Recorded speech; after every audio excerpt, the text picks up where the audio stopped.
En el nombre del Padre, y del Hijo, y del Espíritu Santo. Amén. Señor, tú me llamaste para ser instrumento de tu gracia, para anunciar la buena nueva, para sanar las almas, instrumento de paz y de justicia, pregonero de todas tus palabras, agua para calmar la sed hiriente, mano que bendice y que ama. Señor, tú me llamaste para curar los corazones heridos, para gritar en medio de las plazas que el amor está vivo, para sacar del sueño a los que duermen y liberar al cautivo. Soy cera blanda entre tus dedos, haz lo que quieras conmigo. Señor, tú me llamaste para salvar al mundo ya cansado, para amar a las personas que tú, Padre, me diste como hermanos. Señor, me quieres para abolir las guerras y aliviar la miseria y el pecado, hacer temblar las piedras y ahuyentar los lobos del rebaño. Amén.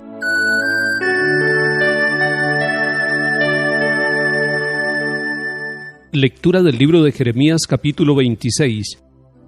Al comienzo del reinado de Joaquín, hijo de Josías, rey de Judá, recibió Jeremías esta palabra de parte del Señor. Esto dice el Señor: ponte en el atrio del templo, y cuando los ciudadanos de Judá entren en él para adorar, les repites a todos las palabras que yo te mande decirles. No dejes ni una sola.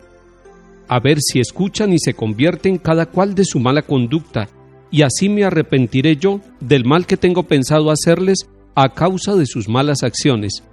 Les dirás: esto dice el Señor: si no me obedecen y cumplen la ley que les promulgué, si no escuchan las palabras de mis siervos los profetas que les he enviado sin cesar, a pesar de que no hacían caso, trataré a este templo como al de Silo, y haré de esta ciudad fórmula de maldición para todos los pueblos de la tierra. Los profetas, los sacerdotes y todos los presentes oyeron a Jeremías pronunciar estas palabras en el templo del Señor. Cuando Jeremías acabó de transmitir cuanto el Señor le había ordenado decir a la gente, los sacerdotes, los profetas y todos los presentes lo agarraron y le dijeron: «Eres reo de muerte. ¿Por qué profetizas en el nombre del Señor que este templo acabará como el de Silo y que esta ciudad quedará en ruinas y deshabitada?» Y el pueblo se arremolinó en torno a Jeremías en el templo del Señor. Palabra de Dios. Te alabamos, Señor.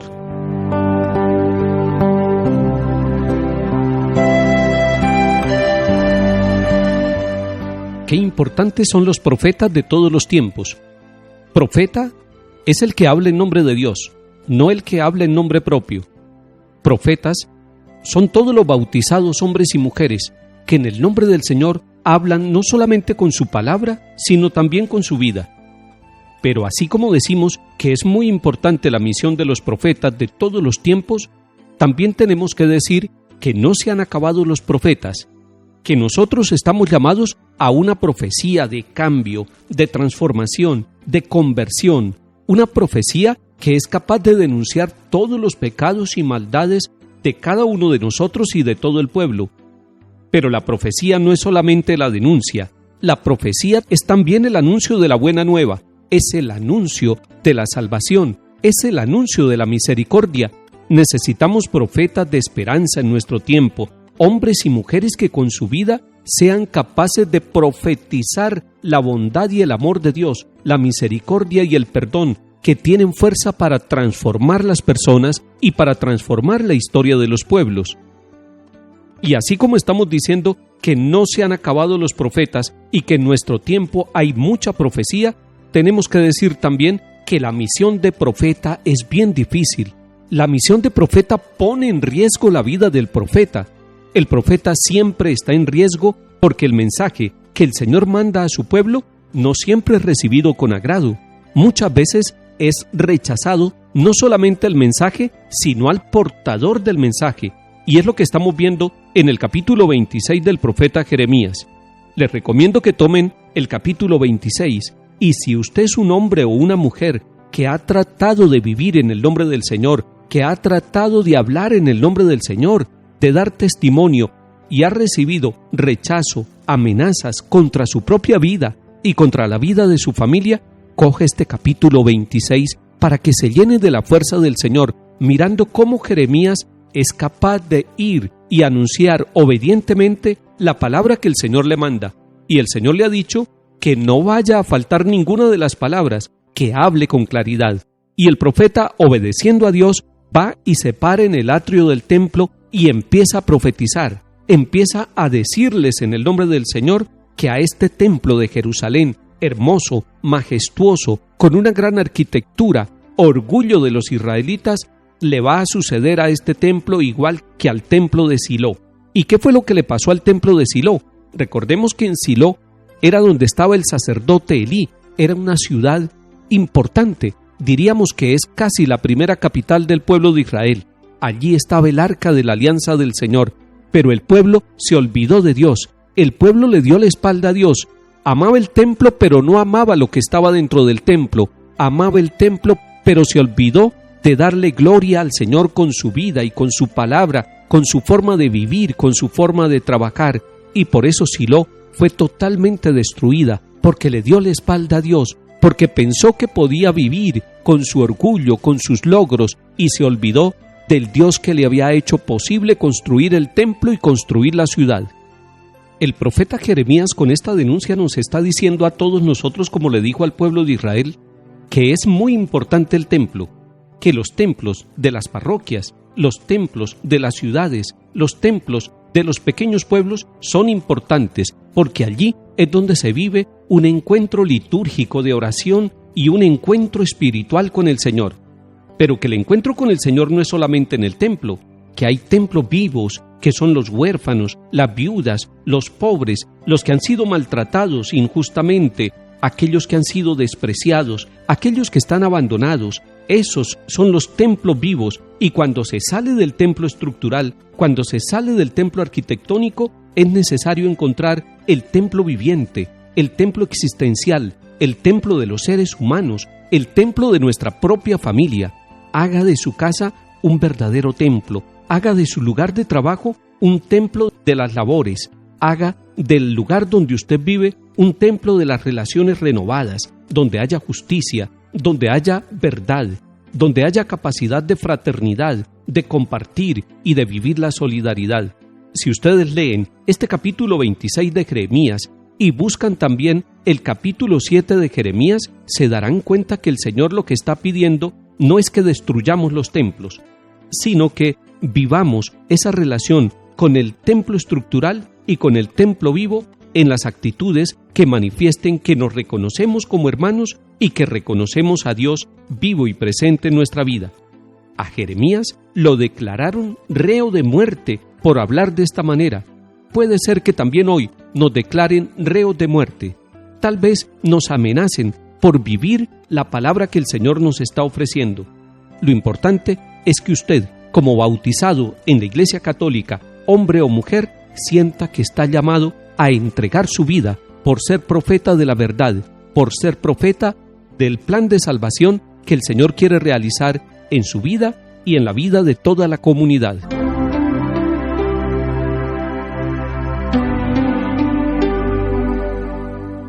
Salmo 68.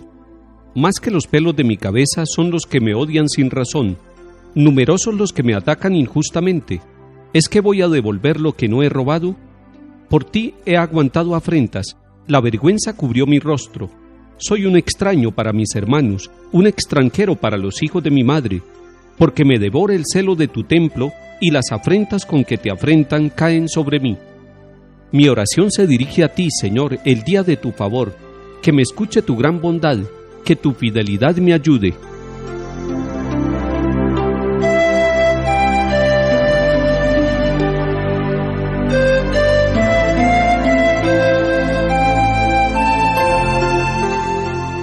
Lectura del Santo Evangelio según San Mateo, capítulo 13.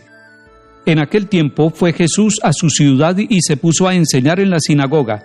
Y la gente decía admirada, ¿de dónde saca esa sabiduría y esos milagros? ¿No es el hijo del carpintero? ¿No es su madre María y sus hermanos Santiago, José, Simón y Judas? ¿No viven aquí todas sus hermanas? Entonces, ¿de dónde saca todo eso? Y aquello les resultaba escandaloso. Jesús les dijo, solo en su tierra y en su casa desprecian a un profeta, y no hizo allí muchos milagros, porque les faltaba fe. Palabra del Señor. Gloria a ti, Señor Jesús.